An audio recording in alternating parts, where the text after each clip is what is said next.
We are at the same picturesque venue in Lali where Sachin Tendulkar played his last first-class game back in 2013.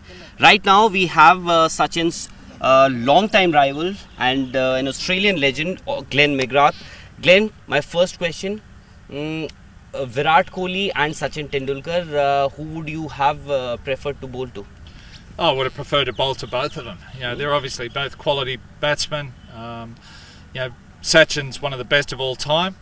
Virat's got the potential to get up there. So I love bowling to the guys who are classed the best, and they're both classed as the best. There's no doubt about that. Virat #1 in the world currently in Tests and One Days. So Virat's not a legend or a great yet. He's only halfway through his career.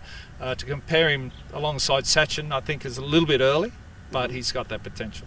And we saw that at EDGBASTON, Virat actually made a few adjustments, maybe mentally, technically. You think that makes a difference, that separates him from the rest? Because the other Indian batsmen were clearly clueless. Some of them were tentative, some of them were poking at the deliveries going outside the off stump. So is it that he's mentally and technically better than the rest? Well, I think he's mentally tough. There's no doubt about that. He's a class player. You still have to have a little bit of luck, though, don't you? And he had a little bit of luck in that first innings where he got dropped. If they took that catch, it could be a whole different story. But then you have to go on and make the most of that opportunity, and Virat did that. He started leaving balls that previous tours he may have played at and got an edge to. So, your quality players will always be able to adapt and learn from their mistakes previous tours and what have you. And it looks like Virat's doing that. And the Indian batsmen, is it the seam that is troubling them, or seam and swing both that is troubling them at EDGBASTON? Well, in England. In England, it's always going to seam a little bit more and move a lot more than what it does here in India. And batsmen need to adapt and adjust. And it's tough. Sort of, you've got to work out which ball to leave, which ball to play. And in England, if you're playing at balls that you should be leaving, there's a big chance you're going to nick it. So, hopefully they'll learn from that first test match and won't make the mistakes that they did going forward from here. Ian, you've been part of an Australian team that was very, very successful. Each and every player was a match winner in himself. Virat during his in his tenure as a captain hasn't played the same 11 in any of the tests. Does that send a sense of insecurity amongst the players? And as far as how do you rate his captaincy? We all know what he can do with the bat, but as far as his captaincy is concerned, yes, he has won a few matches, a lot of matches, that too in India. But how do you rate his captaincy? Yeah, it's interesting that there hasn't been the same 11 on the field. You like to have the same team, same unit. You learn to play alongside each other, how everyone works, how we all fit together.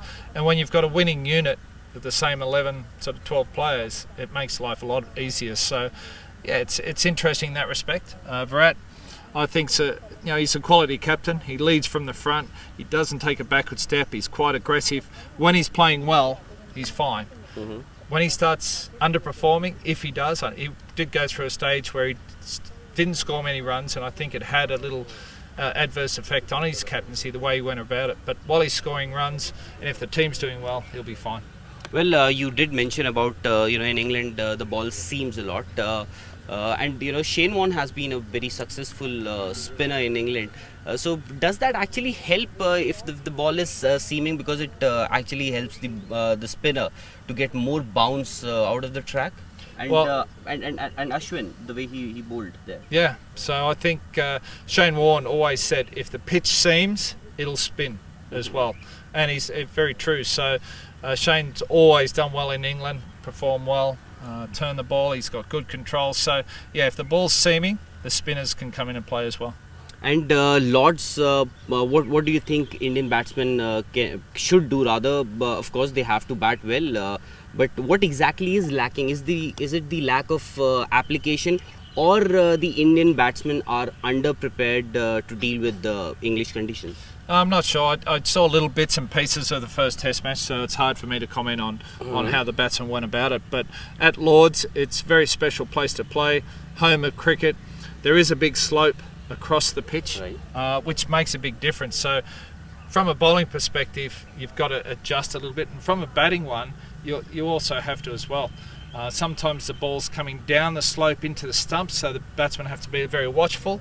From the other end, it'll be going away from the right-hander off the pitch, and they'll have to start leaving a lot more balls. So they have to adapt and adjust to the conditions depending on which end they're batting at. So it'll be a good challenge for them. But you know, if England Lords can be a little bit flat sometimes, there'll be plenty of runs. If there's a little bit of grass on it, if it's overhead conditions, it's going to be hard work for the batsmen. Glenn, the Indian team went to England. They played 8 matches with white ball. But then when it came to the tests, they had a few days off. Do you think, with the Duke's ball and that to a red one, you have to make adjustments? Probably is that where Indian team could have done better? They could have practiced more with the red ball, perhaps played a couple of more practice games. That would have helped their cause. Oh, it would always help their cause, there's no doubt about that. I think previous tours, even with the Australian team, were always longer than what they are now. So it gives the team time to adjust to the conditions, adjust to the ball. Now it's, the schedule's a lot tighter. You don't get as many practice matches, so it's a little bit tougher for touring teams, but they need to find ways to adapt and adjust. Ishant Sharma's just come back from a stint in Sussex, which I think will really help him. Teams need to learn to adapt very quickly because they're not getting the practice matches to do it. Yeah, and would be shame if I don't ask you about the bowlers. How the Indian bowlers have been doing.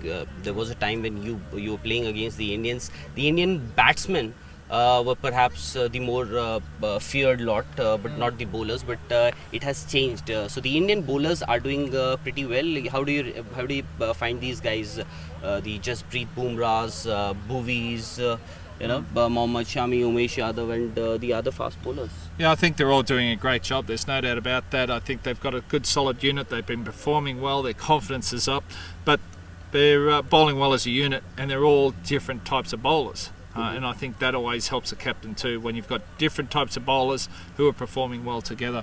Yadav's bowling good pace. Bumrah has got a unique action, has performed well. Shami, you mentioned, Ishant Sharma, Bhuvi, they all offer something different. And then on top of that, you've got Ashwin, who's a quality bowler, Jadeja, Pandya. So you've got so many different options. They've been performing well. And when you continuously take 20 wickets in a match, it gives the bowling attack a lot more confidence that they can go out and win matches and bowl teams out. And I don't know if you do get into predictions, but if you have to put your money on one of the teams, what would be your prediction as far as the Lord's Test is concerned and the entire 5-test series? Yeah, I think to go 1-0 down on a touring series is very tough. I think India are going to find it tough to bounce back from here. They need to win this test match. There's no doubt about that, or perform a lot better. So I think they're going to find it tough. I'd say England the favourites to win this series. We'll see what happens. Scoreline? There's always a bit of rain around in England, is it? No, I don't know if India can win a game, that'll be good. So my prediction is for India to win at least one game. And later in November, India would be touring Australia. Obviously, Australia is without Steve Smith and David Warner. So does that affect the team? And as far as the bowling unit is concerned, the Australian fast bowlers, Pat Cummins, Mitchell Starc, and of course Hazelwood, they're not in their prime fitness, perhaps. So that evens out any, or because the India would be touring, India would be the visiting team. Yeah, I think Australia needs their bowling attack performing well. All three fast bowlers have been injured. Need them back performing well, and Nathan Lyon. If we've got that, at least there's a bowling unit there that can take 20 wickets. And then it's up to the batsmen. The hole that Steve Smith, Dave Warner's left is going to be very tough to fill. But it's a great opportunity for young batsmen. If they can get out there and perform well, they could cement themselves a spot in the Australian team. So it's going to be an interesting series. I think Australia will still win 4-0. No, I'm kidding there. I think without Steve Smith and Dave Warner, it's going to be a close series. Australia have to play very, very well if they're to win. Glenn, one last question. Obviously, we know about the Indian fast bowling unit, the Ishant Sharmas, Umesh Yadavs, and other. But what about the youngsters, the young crop that is coming up? Because you've been supervising a lot of these youngsters, in fact, for the MRF Pace Academy. No, exactly, and I've been very impressed with the young guys coming through. We've got a few at the moment in the India A, Khalil Ahmed and Prasid Krishna. In the one days are going well, but I've been very impressed with Ankit Rajput. I think he's a quality bowler. I like the way he goes about it. He can bowl all day, bowls good areas, and his thought processes are very good. So I think Ankit's one of the guys who can go on and play for India for a long time. So it's been nice to see him get an opportunity. And there's other guys coming through in Basil Tampi who's done well in the shorter version of the game. Avish Khan, there's so many other guys I can mention. So a lot of ability, a lot of talent, and just on the verge of playing for India. Glenn, it's always a pleasure to talk to you. Thank you so much.